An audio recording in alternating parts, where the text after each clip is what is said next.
The Galactic Sovereignty Council had seen many things in its 400-year existence. They had watched civilizations crumble under the weight of their own arrogance. They had brokered peace between species who communicated entirely through scent. They had even on one memorable occasion mediated a war that started because two planets disagreed on the correct temperature for soup. But nothing, absolutely nothing, had prepared them for humanity. My name is Vorok Sel, Senior Diplomatic Analyst for the Keth Dominion, and I was there the day the humans decided to show us their warship. I want to be very clear about something before I continue this account. I did not run. Several of my colleagues ran. I, however, walked briskly in the opposite direction, and there is a significant difference between those two things. It began, as most catastrophic events do, with a meeting that everyone thought would be simple. The Sovereignty Council had been negotiating with the human delegation for 6 of their weeks, which apparently is a unit of time they invented because they needed their workers to suffer in organized intervals. The humans wanted a seat at the council table. The council wanted to give them one, mostly because humans had a disturbing habit of showing up to places they had not been invited and simply sitting down anyway. The lead human negotiator was a woman named Captain Petra Vance. She was short by human standards, which still made her eye level with most of our junior staff. She had hair the color of dried blood, which I initially found unsettling and later learned was considered attractive among her species. She wore a military uniform that was frankly too many buttons for one garment, and she smiled constantly in a way that made our psychological consultants deeply uncomfortable. It means she is being friendly, our translator Bolamis told me on the first day. But her teeth are showing, I replied. Yes, that is how they show friendliness. Among our species, showing teeth is a threat display. Yes, Bolamis said, exhausted. I know. Petra Vance sat across from Council Chair Mevorath, who represented the elder Telvari species, and had the physical presence of a mountain that had learned to be disappointed. Mevorath was ancient, dignified, composed, and absolutely convinced that this negotiation would go the way all negotiations went. Slowly, cautiously, and with 17 backup plans. We appreciate your interest in sovereignty membership, Mevorath said, folding 3 of his forearms in the traditional gesture of diplomatic patience. However, the council requires that all prospective members submit a full military assessment. Your species has been difficult to evaluate. Captain Vance smiled wider. How so? You report conflict constantly, Mevorath said carefully. Your historical records describe wars on nearly every continent, in every century, across thousands of years. Oh, those, Vance said, waving a hand. Yeah, we were sorting some stuff out. You also report peace. Mevorath continued, frowning. Frequently, immediately after conflict. The transitions are abrupt. We get tired of fighting and then we shake hands and build each other airports, Vance said. It's a whole thing.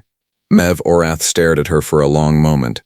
You build transportation infrastructure for former enemies. Sometimes we build them better airports than our own, she admitted. Look, we are complicated. That's kind of the point. It was at that moment that Mevorath made the request that would change everything. To finalize membership consideration, he said slowly. The council traditionally asks prospective members to demonstrate their military capability. A formal showing. It allows us to assess your position in the hierarchy of sovereignty defense. Vance nodded slowly. You want to see our ships. 1 ship would suffice. A representative vessel. Something modern. Your best. Now, here is where I should have noticed something. Because Petra Vance, who had been cheerful and chatty and relentlessly friendly for 6 weeks, went very quiet. She looked at Mevorath with an expression I did not yet have the cultural vocabulary to read.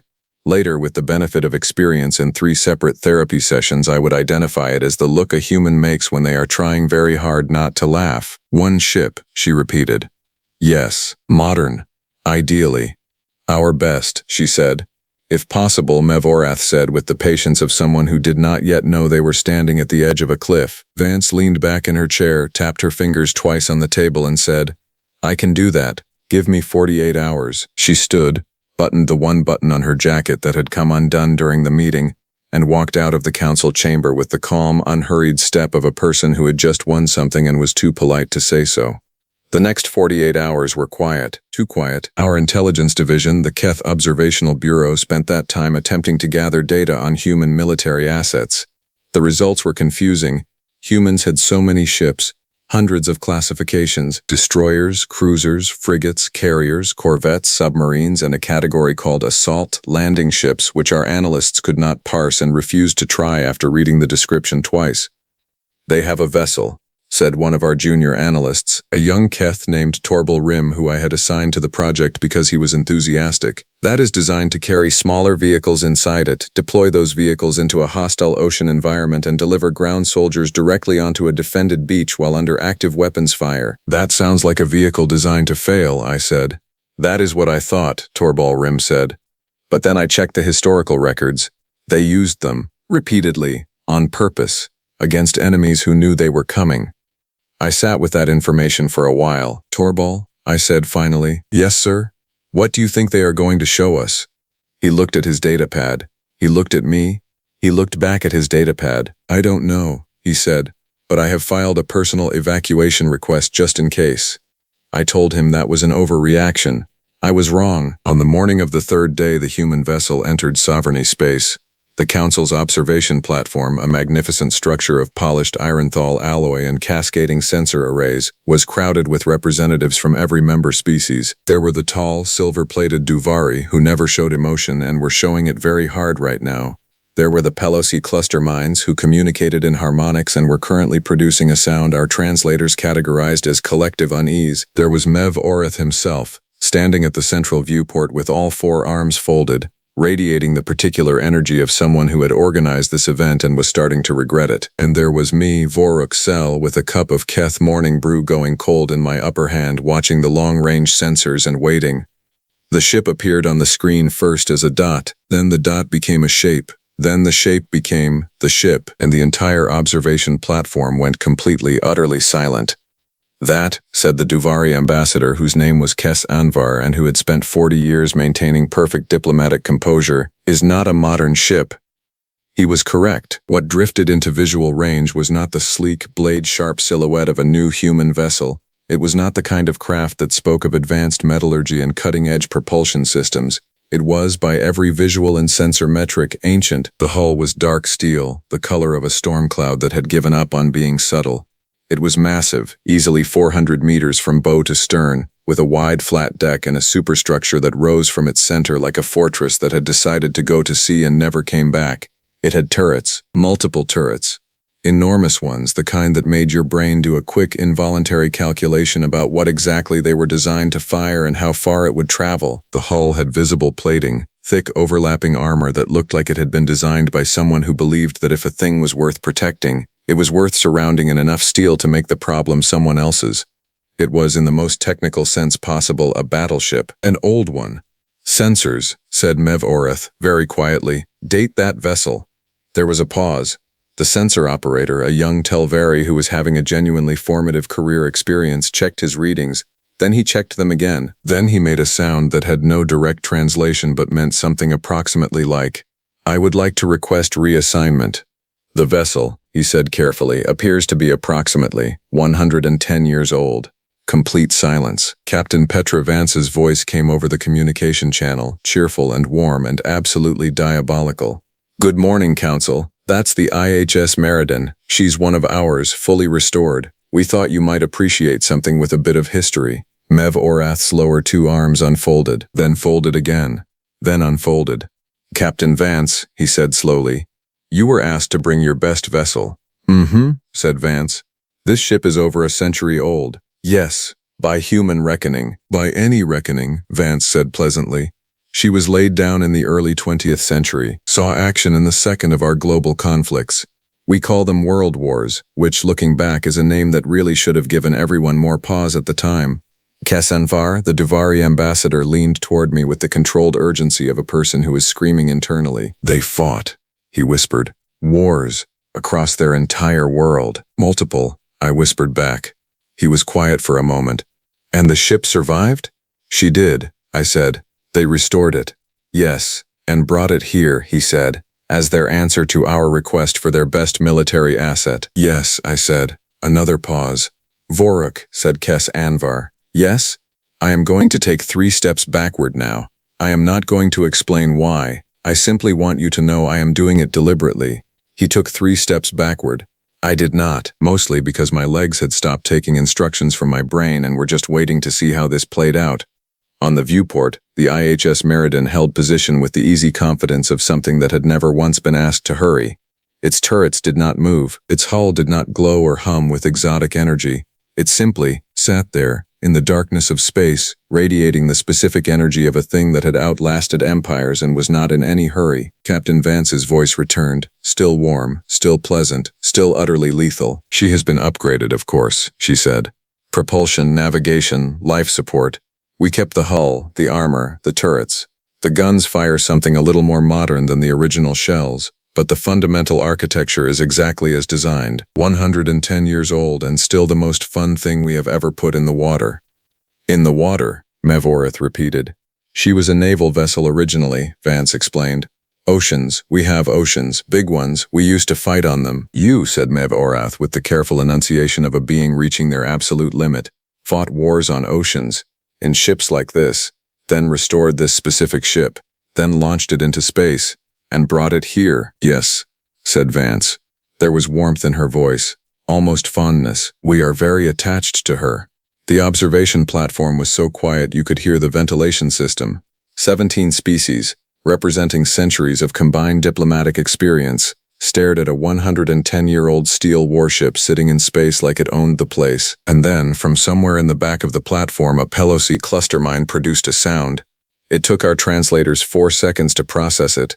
When they did, the translation read, "It should not work, and yet it is here," which honestly was the most accurate thing anyone said all morning. "Let me tell you something about the Keth Dominion that most outsiders do not know. We are not a cowardly species. We are not the kind of people who flinch at loud sounds or retreat from difficult conversations. We have our own military history, our own wars, our own long nights of wondering if we were going to make it to the morning. We are survivors, diplomats, analysts. We have looked at hard things and kept our composure. I want to make that absolutely clear before I tell you that within 6 minutes of the IHS Meridian's arrival, 4 separate species had quietly begun moving their delegations toward the nearest exit. Not running, walking, very, very purposefully. The Pelosi cluster mind was the first to go, drifting toward the corridor with the calm, unhurried motion of a creature that had collectively decided to be somewhere else. The Duvari ambassador, Kes Anvar, who had already taken his 3 deliberate steps backward, was now engaged in what he would later officially describe as a routine perimeter inspection of the observation platform. The Vorshani delegates, who communicated through color changes in their outer membrane, had turned a shade of pale green that our cultural database listed simply as pre-departure distress, and Mev Orath, ancient and composed and the single most dignified being I had ever met in 30 years of diplomatic service, was gripping the edge of the viewport console with 2 of his 4 hands so tightly that the knuckles, if Telveri had knuckles, would have gone white. I stayed, not because I was brave, because my legs had genuinely stopped cooperating, and I had decided to frame that as professionalism. Captain Petra Vance's voice came through the communication channel again, and I want to be precise about the tone she used. It was the tone of someone who had prepared very carefully for this moment. Someone who had stood in front of a mirror, or perhaps in front of colleagues, and practiced sounding casual about something that was in fact not casual at all. "We thought," she said, "since you asked for a demonstration, we might run a few of the Meridian's systems, just to show you what she can do. Nothing dramatic. A warm-up, really." Mev Orath released the console. He straightened his robes. He looked at the ship on the viewport with the expression of a person who had invited someone for tea and watched them show up with a war. "Captain Vance," he said carefully, "when you say warm-up, target practice," she said.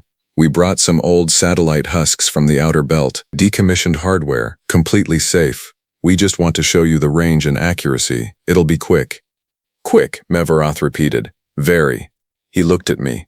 I had no advice to offer. I gave him a small, helpless gesture that in Keth body language meant approximately, I too would like more information before committing to a reaction. He turned back to the viewport. "Proceed, Captain."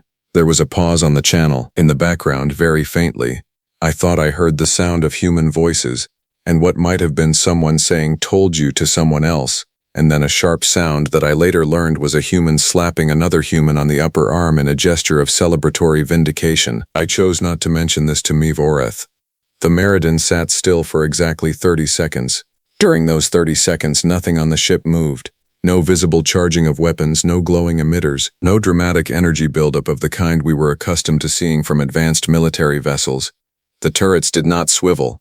The hull did not shift.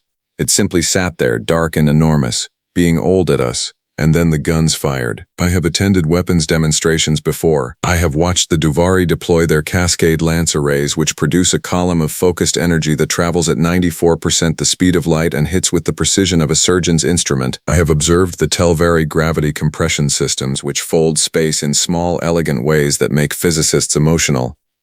I have seen the Pelosi deploy their resonance fields, which are quiet and invisible and leave behind only silence. None of them prepared me for this. The guns of the IHS Meriden did not whisper. They did not hum or pulse or glow. They fired with a sound that our sensors recorded and that our translation systems, designed for language and not for blunt acoustic trauma, initially processed as an error before reclassifying it as significant percussive discharge. In the human language, they would call it a boom. That word does not cover it. The muzzle flash was visible from the observation platform, not because we were close, because it was large. The shells, 3 of them fired in a sequence so fast it registered as nearly simultaneous, crossed the distance to the target satellites in seconds. There was no elegant spiral, no guiding beam, no computer-assisted gentle correction. They simply went, at tremendous speed in a straight line, because whoever had designed this weapon had looked at the concept of subtlety and decided it was a problem for other people. The first satellite ceased to exist. The second satellite ceased to exist. The third satellite, which had the distinct misfortune of being the third satellite, also ceased to exist, but in a way that was, according to our sensor operator, statistically improbable at this range and compensating for drift. "She is accurate," our sensor operator said in the voice of someone filling out paperwork while a storm rolls in. "She is accurate," I confirmed. "The projectile velocity is," he paused, checking, "within approximately 70% of our own standard kinetic systems." "Only 70%? I asked. "Yes," he said. "But the projectile mass is," another pause, "considerably higher." "How considerably?" He turned to look at me. He had the face of someone doing math they did not enjoy. "Kinetic impact yield is broadly comparable," he said, "despite the velocity difference." "Because the shells are heavier," I said. "The shells," he said, "are by our standards extremely heavy." I looked at the viewport. The space where the satellites had been was now empty, in the way that space is always empty but somehow more so. "They compensated for less speed," I said slowly, "by simply making the projectile larger." "Yes. That is not a sophisticated solution." "No," he agreed. "It is not." We both looked at the space where 3 satellites used to be. "It worked, though," I said. "Comprehensively," he said. Captain Vance's voice returned, and she sounded the way a person sounds when they are watching something they love do exactly what it was designed to do and are trying to share that feeling with people who are not sure they want it shared. "The Meriden's main battery has a range of approximately 40 kilometers in atmosphere," she said. "Obviously, in space the effective range extends significantly. The upgraded propulsion and targeting systems allow for orbital fire support, which we have found useful in various applications." "Various applications," Mev Orath said. His voice had achieved a quality of calm that was, in my professional estimation, costing him enormous effort. "We are a creative species," Vance said. "We find applications." It was at this point that one of my colleagues, a Keth analyst named Dorvel Tass, who had been standing 3 positions to my left throughout the demonstration, leaned over and spoke directly into my ear in a whisper designed not to carry. "Vorik," she said. She said, "This is a warm-up." I had, in the stress of the moment, forgotten that. "Yes," I said. "She used the word warm-up specifically," Dorvel Tass said, "which implies that what we just observed is the lower end of the demonstration." "Yes," I said again. "What?" she asked, with the careful precision of someone who genuinely wants a factual answer and is genuinely afraid of receiving one. "Is the upper end?" I did not have an answer, but Captain Vance, who had apparently developed the ability to hear concerns she had not been informed of, chose that moment to address the council again. "We also wanted to share something about the Meriden's history," she said. "Since you asked for our best, we thought context might help." She was commissioned in 1942, served in the Pacific Theater, survived 2 conflicts in which she was struck by enemy fire multiple times and continued operating. She was decommissioned, restored, refitted, and we launched her from Earth orbit 11 months ago. She made the transit to your space in standard configuration. Mev Orath looked at the sensor display. "Standard configuration," he repeated. "What is non-standard configuration?" There was a pause on the channel, a short one, the kind of pause that, in human conversational terms, means, "I was hoping you wouldn't ask that." "We have other ships," Vance said. "How many?" Mev Orath asked. Another pause. The Meriden is, Vance said, and here her voice shifted into something that was still pleasant but had a texture to it, like sunlight on a very cold morning, what we consider a heritage vessel. She represents a category of warship we no longer actively produce. We maintain her for historical and demonstrative purposes. And your active fleet, Mev Orath pressed, is different, Vance said. More advanced. In some ways, Vance said. In some ways it is simply more. I watched Mev Orath absorb that. I watched 4 of his secondary nerve clusters process it.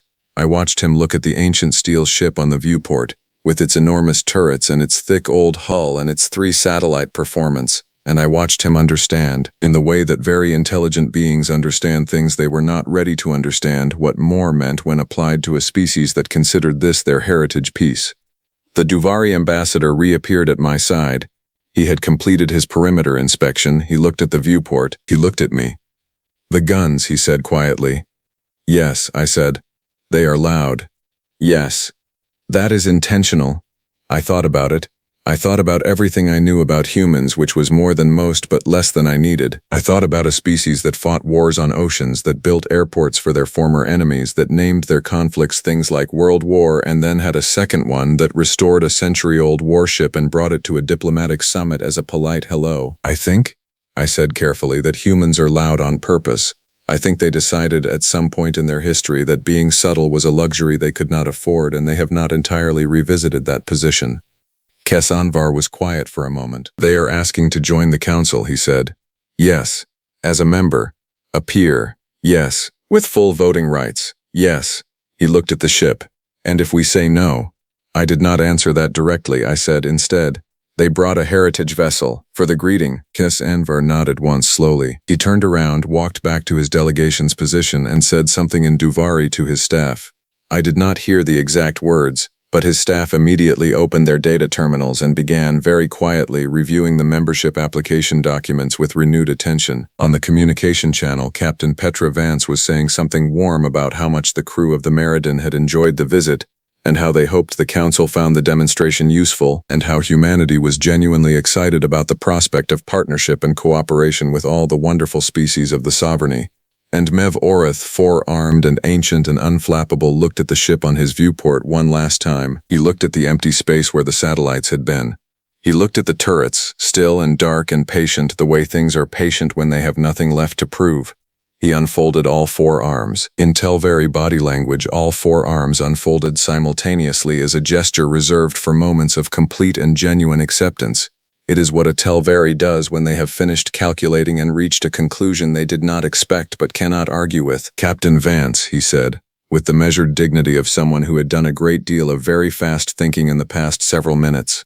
The Council will review humanity's membership application with full priority. I believe we can schedule a ratification hearing within the month. Vance's voice came back warm and genuine. That's wonderful news, Council Chair. We really are looking forward to working together. Yes, Mev Orath said.